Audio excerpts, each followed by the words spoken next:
औद्योगिक सेक्टर थे, उनके जो पारंपरिक सेक्टर थे उद्योग के, वो ये निचोड़ चुकी हैं उद्योगपति।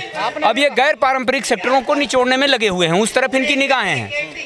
और इनका जिस तरह से दमन बढ़ेगा उसी तरह से किसानों और मजदूरों का प्रोटेस्ट भी बढ़ेगा। आपने कहा किसान आंदोलन से प्रेरणा ली है। जी, क्या प्रेरणा ली है किसान? प्रेरणा ये ली है कि जो चिंगारी उठी थी पंजाब से और अपनी आगोश में हरियाणा को, उत्तराखंड को और पश्चिमी उत्तर प्रदेश को समेटते हुए जो अलाव के रूप में साल भर जली दिल्ली के बॉर्डर पर, किसानों ने मोदी सरकार के सीने पर अपना घुटना दबाए हुए बराबर दबाव बनाए रखा और 56 इंच का सीना पिचक के जब 5.6 इंच हो गया, जीभ बाहर निकल आई मोदी जी की और अंत में माफ़ी मांगनी पड़ी, तब जाके वो आंदोलन हटा दिल्ली के बॉर्डर से। और इस आंदोलन की आंच को, इसकी चिंगारी को हम लोग पूरे देश में, हर जिले में, हर प्रदेश के हर जिले में, हर ब्लॉक, हर गाँव तक ले जाएंगे, ताकि यह दावा नल बन करके उठे और दिल्ली की सत्ता को भस्मीभूत कर दे। ये किसान नेता क्यों कह रहे हैं वादा खिलाफी की है सरकार ने हमारे? जी, वादा खिलाफी इन्होंने करी है, इन्होंने झूठ बोला है सरकार ने।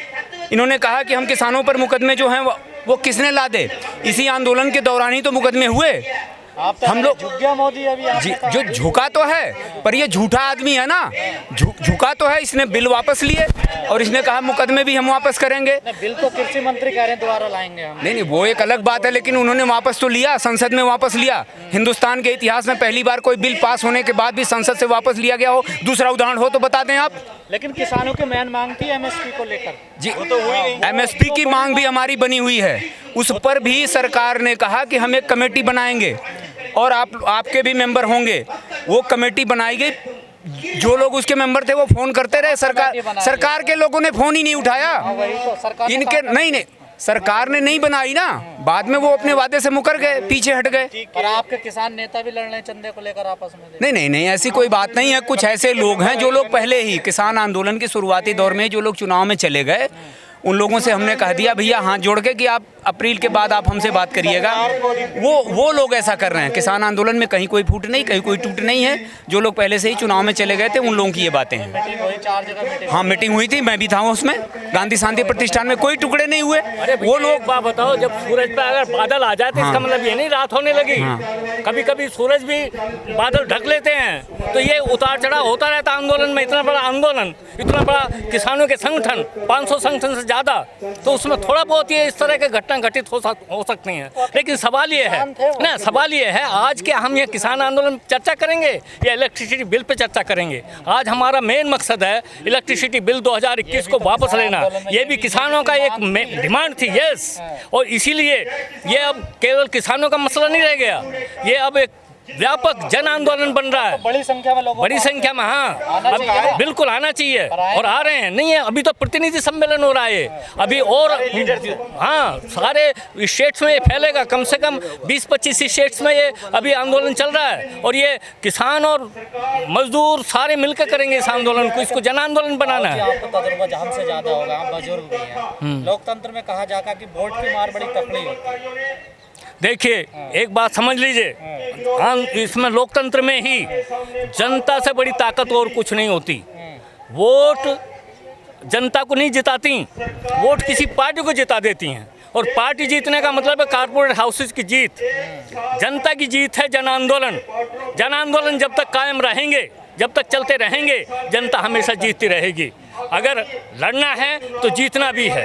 तो जनता में जब तक ये भावना है, लड़ेंगे जीतेंगे, तब तक आंदोलन को कोई रोक नहीं सकता। जनता को हमेशा झुकना पड़ेगा। कई टुकड़ों में बटी पड़ी है जनता। देखिए, ये हमेशा ही होता है, ये कोई नई बात नहीं है कि जनता हमेशा ही, पुराने टाइम से ही जनता बटी रहती है।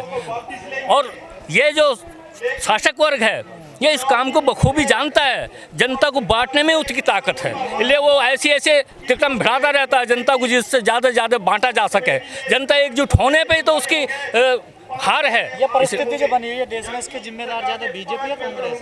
देखिए, सारे हैं, जितनी संसदीय पार्टियां हैं सभी का तो ये मानना है कि जनता को एकजुट नहीं होने देना, जनता को सचेत नहीं होने देना, जनता को जन मुद्दों पर प्रतिरोध करने से रोकना है। तो इसको बांट के ही किया जा सकता है। तरह तरह क्या कहना महंगाई को लेकर? देखिए, महंगाई तो दर बदर बढ़ती जा रही है और इस पूंजीवादी सिस्टम में इस महंगाई को रोका नहीं जा सकता। ये सिस्टम भी जानता है, जनता भी जानती है।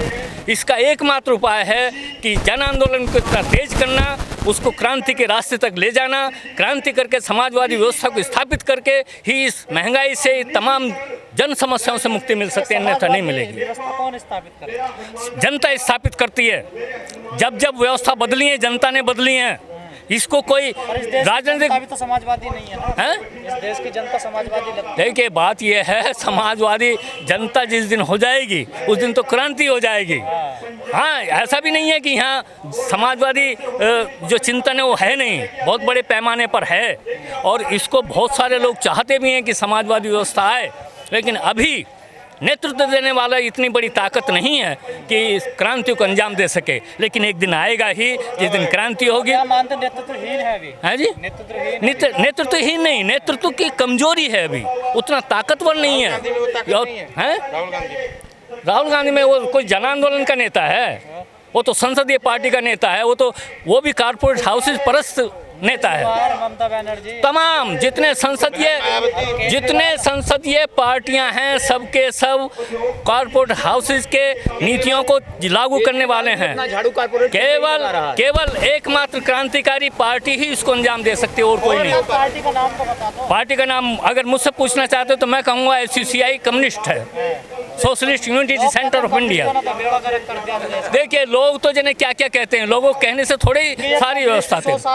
हाँ, जो जिन कम्युनिस्टों जिन कम्युनिस्टों कहते हैं सचमुच में उन्होंने बेड़ा गर्क किया है, इसमें कोई दो राय नहीं, लेकिन उनको हम कम्युनिस्ट मानते ही नहीं है। 35 साल में देखे बंगाल को बर्बाद तो कह तो रहे हैं, वो तो कम्युनिस्ट है ही नहीं, नाम कम्युनिस्ट है। किसी का नाम नैनसुख हो जाने से, अंधे आदमी का नाम नैनसुख हो जाने से उसको दिखाई नहीं देता, इसलिए कम्युनिस्ट नाम रख लेने से वो कम्युनिस्ट नहीं हो जाता उसका करेक्टर। एक आखिरी सवाल, ये सच बात है, लोग कहते हैं ये कम्युनिस्ट जो है ना 100 साल आगे की सोचते हैं, ये सच है क्या बात?